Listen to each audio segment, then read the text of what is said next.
The core issue to this story is this. Did Mica Miller struggle with mental health? Did she have bipolar 1 and 2? Did she have schizophrenia? Did she struggle with the idea of taking her own life? I'm so depressed, I want to die. I'm battling suicidal thoughts. I have unforgiveness, hatred. This video is going to be straight to the point. The evidence right there at your feet. You ready? It all starts right here. An impromptu ceremony in November of 2017, where a few friends and family gather on the beach to celebrate the union of John Paul and Mica. John Paul, do you take Mica, who you now hold by the hand, to be your lawful and wedded wife? They even have their buddy Charles Randall officiate the wedding. And then a few days later, Mica has breast augmentation surgery. A surgery, according to friends and family, that Mica did not want to have, but agreed to do so for the pleasure of her pastor husband. And according to John Paul Miller, as soon as Mica woke up from that surgery, that's when everything went wrong.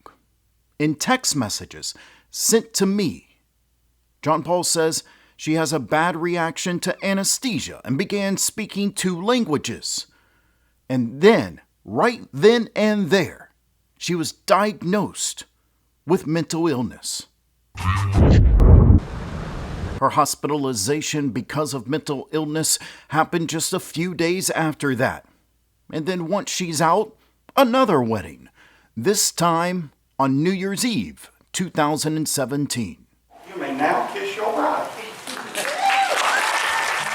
And after that wedding, Mica begins to get help for her new diagnosis. And over the last few weeks, medical documents about those visits have been released. And in the documents, there are some questionable decisions in regards to the care that Mica got.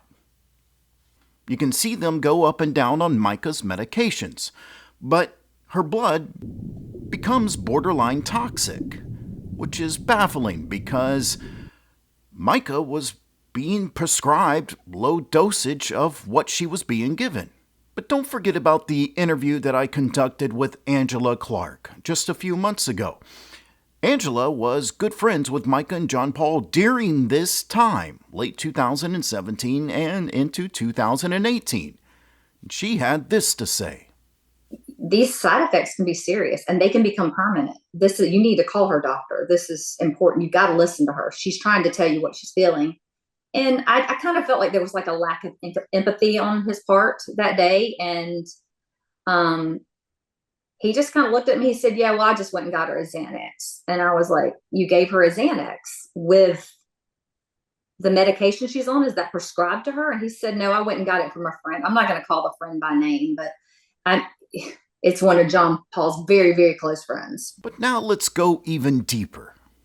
Now we know that John Paul Miller and Charles Randall, his spiritual advisor, are extremely close. And ever since this tragedy, Randall has defended John Paul more than Mica. And if you didn't know, Randall's daughter is a superior at Waccamaw Health Center. And according to this article, she also worked at McLeod. Both facilities have seen Mica as a patient. A bunch of people have been reminding me lately that I'm God's bride first.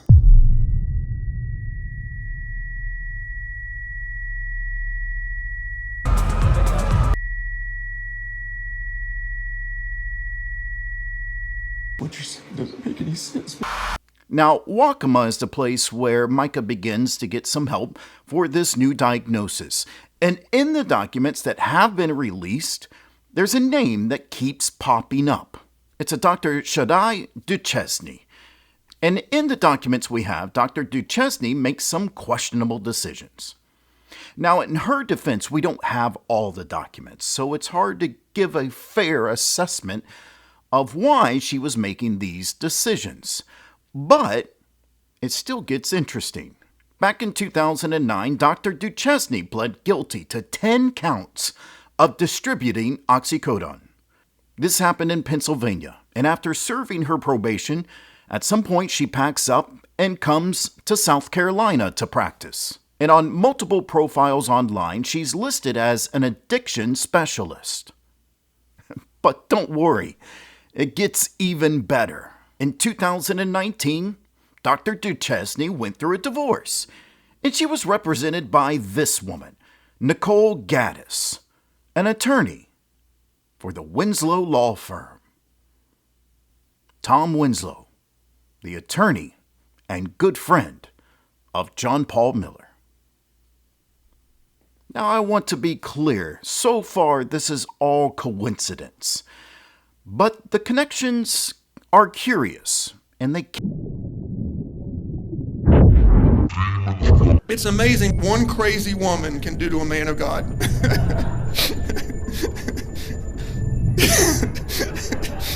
We have a questionable diagnosis. We have a questionable doctor. We have a questionable connection between Randall and these health facilities.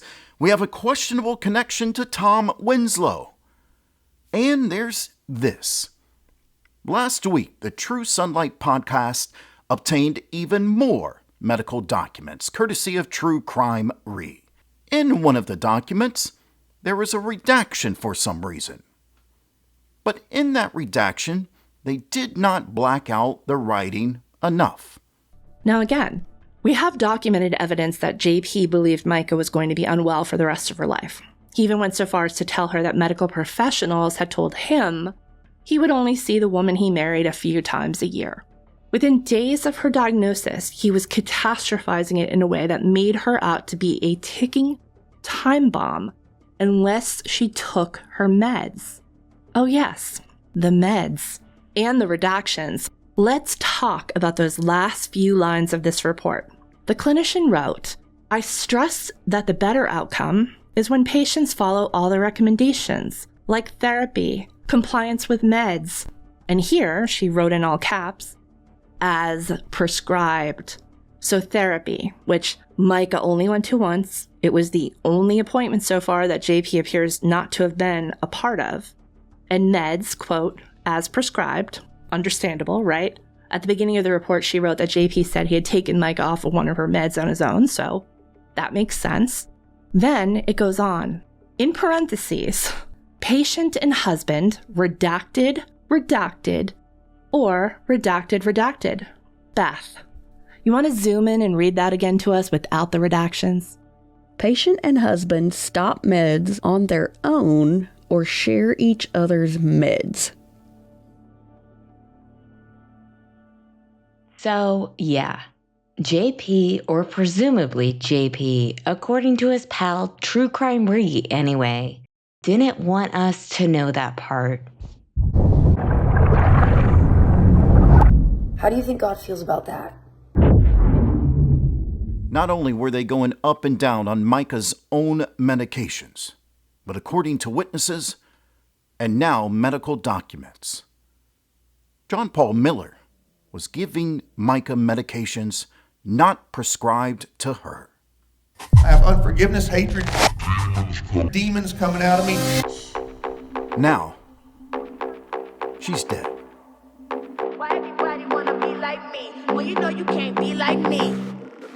Check the mirror, see the reflection. Ain't nobody quite like me. See, I'm perfection. Unique vibe, can't duplicate. Swag is so cool, every day I celebrate. No copycats, just one original. Couldn't hide out even if I wasn't visible. Cooler than the breeze, fresher than the air. No comparison, I'm beyond comparing. And you know I ain't never sharing. Mean girls can't sit with me with what you're wearing. Pretty like a sunset, cool like the night. In my own spotlight, shining so bright. No need for validation, I am the prize. In the world of clones, I'm still gonna rise. Why everybody wanna be like me? Well, you know you can't be like me.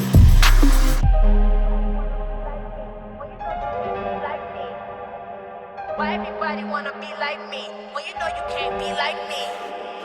Based on how he was talking, they feared he had killed and buried me somewhere. Any, many, money, mo. I'm so fine, oh that I know. Why you wanna mess with me? You know you not getting with me. I don't need to speak, you ain't messing with my energy.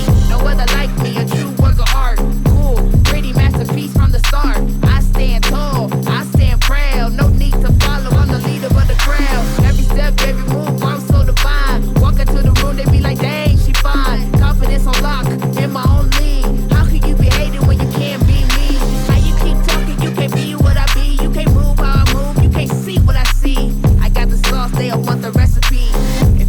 to know there's only one me.